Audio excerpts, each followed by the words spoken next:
In this episode, I'm talking about 3 ways to use LinkedIn to up your networking game.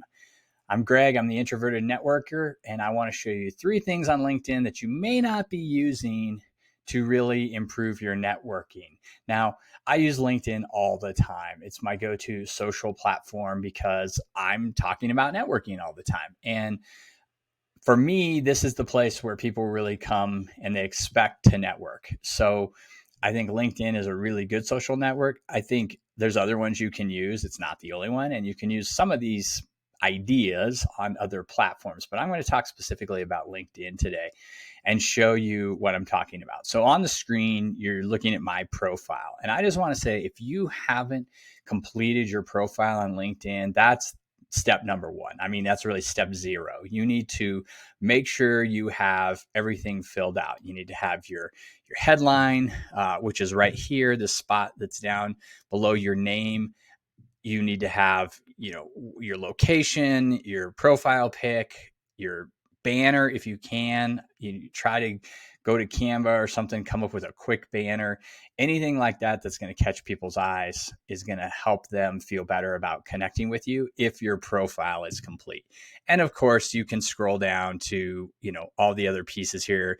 The activity shows what you've commented on or posted. But the other thing I want to talk about is under experience. I want you to make sure you've put in all the places you've worked and all your experiences here.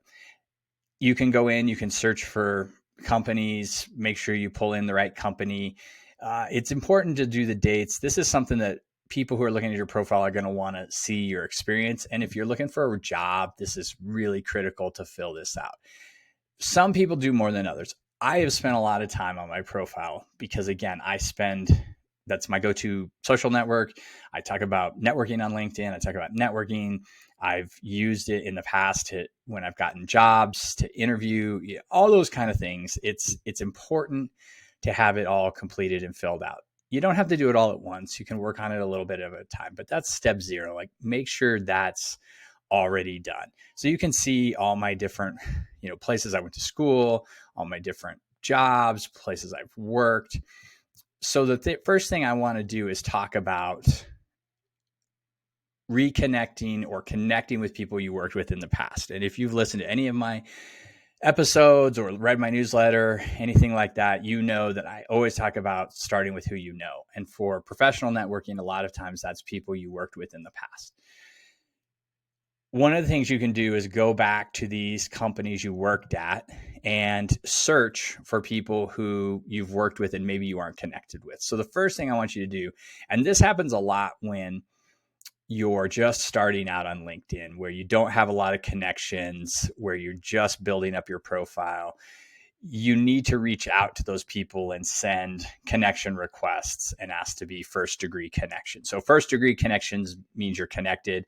Second degree connection means that you're connected to somebody else who's connected to the person. So Greg and Bob are connected to John, but they're not connected to each other. So we would be second degree connections.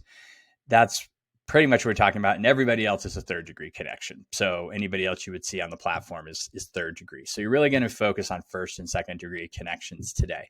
And we're actually going to focus on secondary connections first.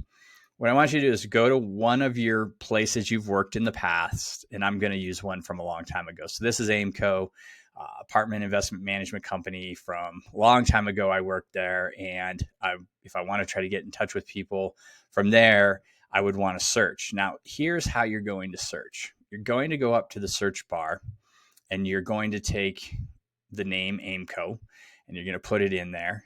And what's going to come up is a bunch of stuff, but we're really going to bypass this first screen here and we're going to go to all filters. So come over to all filters and pull that down. And I want to find people who are not yet first degree connections. So I'm going to have people that are second degree connections. I'm going to scroll down. This company was headquartered in Denver. I live in Denver. I'm going to pick Denver. You could pick people wherever. You could add a location. You can do whatever. But I'm going to pick Denver. And I'm going to not look for people who currently work there, but I'm going to look for people who have this listed in their past company, which means they used to work there. It's on their profile, but they no longer work there. They're working somewhere else. So There's two different ones here. I don't know why, but I'm going to pick them both just for sake of, completeness. And I'm going to hit show results. Okay, so it's going to bring up a bunch of people here, and some of these people I don't know, and some I do. So like the second one, I know this person, and I'm not connected. So they're a secondary connection, and there's somebody I probably could reach out to and say, hey, we work together. I noticed we weren't connected. Would love to be connected first degree here. So that's, the first thing you can do. And what you would do is just hit connect and definitely add a note. So you want to make sure you go in and say, hey, we worked together at Aimco many years ago. I know we've kind of lost touch. Would love to connect and hear what's new with you. And that's as much as you got to send. You're telling them that you work together. That's how you know each other. Hopefully they'll remember you when you pop up in their inbox and they'll connect with you. The reason why you want to be first degree connections is then you can start to send messages to these people. So LinkedIn will allow you to send messages to anybody you're first degree connections with. So you want to be a first degree connection, and then you can start a conversation online and then potentially move that conversation offline. So again, this is for people who are just starting out on LinkedIn or who have built a profile, haven't done a lot with it, but are getting more engaged. Start adding these first degree connections, which are people you've worked with, which you've kind of lost touch with. So you're going to want to go through and do that. Now, a word about this. If you don't know the person, I wouldn't send them a note. Like if you never worked with them, I wouldn't just connect with people to connect. You can, if you want to build up your connections and things like that, but it's not really going to bring you anything. And some people, if they don't know you, they might ignore it. They might just say block. And if you start to do that, LinkedIn's going to think you're just spamming people. So really, I don't know all these people. I know some, and I can reach out to them. I'd be comfortable doing that, but I would only reach out to the ones that I actually want to have a conversation with. So that's number one. Make sure that anybody who's a secondary connection, that you work on bringing them into being a first degree connection. Okay, so that's number one. Number two is basically you can start from this screen. Let's say you've been on LinkedIn for a while, you've got a lot of connections, and you're reconnecting with people through LinkedIn. What you're basically going to do is you can do it straight from this screen, or you can start over in a search. But instead of having second degree connections, I'm going to go to first degree connections. So I'm looking for the same metropolitan area, Denver, past company Aimco, and I'm going to click on the results, and it's going to bring up people who I'm first degree connections with. Again, what I'm looking for here is somebody that I've lost touch with, that I'd like to talk to, that I would like to have an online conversation with, and potentially an in-person conversation or a voice-to-voice conversation. So you can see now that instead of connect, I can hit message and send messages to these people. So I could come down here and pick one of these people and basically, send them a message, could bring it up. This is somebody who I said, congrats on a new role. They said, thank you. It's been several years. So we have not talked in like 3.5 years. So I could reach out and basically say, it's been a few years. How are you doing? Was thinking of you, wanted to see what was new, and send that message. So this is a good way if you're thinking, I need to reconnect with people, but I'm not sure who I should reconnect with. Going into LinkedIn, doing this search, you will remember a lot of people you probably forgot. And you can come down to the bottom and scroll through the search results. But I guarantee you're going to find somebody that you're like, ooh, I haven't talked to that person in a long time. I really love to know how they're doing. I totally forgot about them. So this is a good way to use your LinkedIn to think about who you should reconnect with. So that's number two. Number three is something a little bit new on LinkedIn. And I want to show you this because this is how you would connect with people who are interested in the same topics as you. Okay. So what this is and what LinkedIn is calling this is collaborative articles. Sometimes you'll see these in your feed that says, so-and-so answered a question about a topic.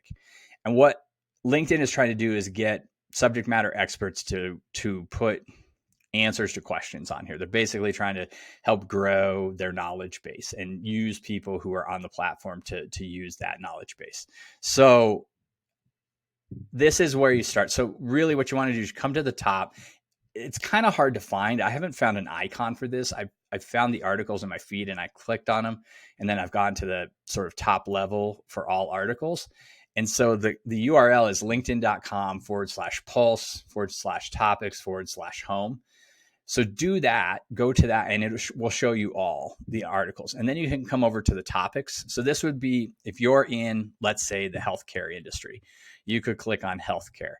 And then you're going to see a whole bunch of different articles, and that's a pretty broad thing. So you could go to more to explore, and maybe you're in the case management or something like that. I'm just picking these out off the side here.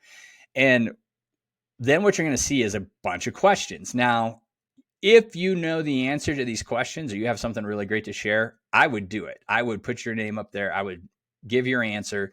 You click on any one of these, and you can go into it, and it'll allow you to start typing your answer, right? So you can click on this. You go into, here's the question, and then here's all the people who have started to answer it, and here are the different sub questions underneath it. So you go, down to it, and you can add your perspective. So why would you do that? Well, adding your perspective obviously shows your experience.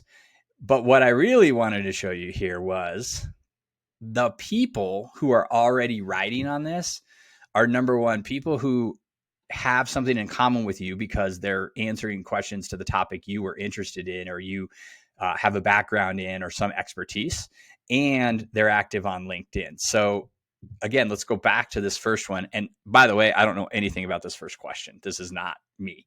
But you can come over here and you say, okay, here is, somebody who is a hospital case manager, care coordination, team leadership. That's what they do.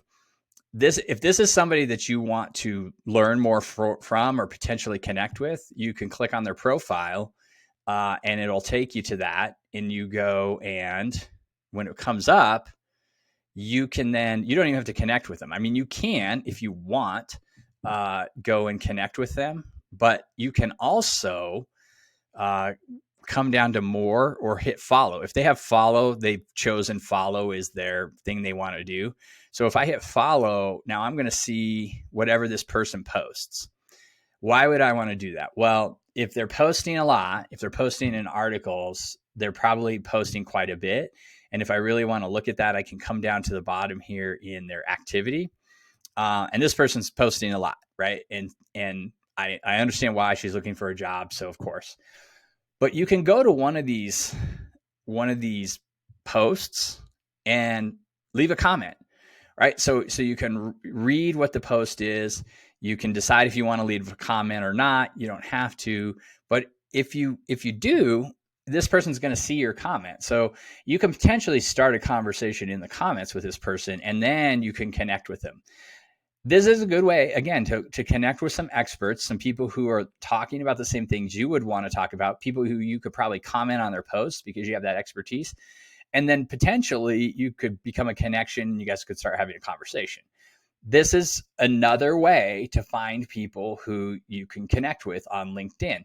And it's a good way to narrow down people who are in the same topic or the same function or the same industry as you. Now, not every single industry and every topic that you're interested in is going to be in these collaborative articles. You have to sort through them. You have to read a few of them. Some of them only have like one person commenting or contributing. So again, if you have a contribution, if you have something you want to add to these collaborative articles, go ahead. But it's more about who's also answering and who could you connect with, start following, start leaving comments, potentially connect with, and start to grow your network on LinkedIn. 3 things. Make sure you're turning your second degree connections into first degree connections. Use the search. Then change that search around and make sure with your first degree connections, you're following up and reaching out and reconnecting with them through LinkedIn. And third is, if you want to find brand new people who are in your industry or your function, your area of expertise, use the collaborative articles on LinkedIn to find out who's contributing, start following those people and comment on their posts, and then you can create a new connection. Hopefully that gives you some ideas on how to use LinkedIn to improve your networking. Again, my name is Greg. I'm the Introverted Networker. Hope you have a great week. Go out, meet some interesting people, and remember, always be connecting.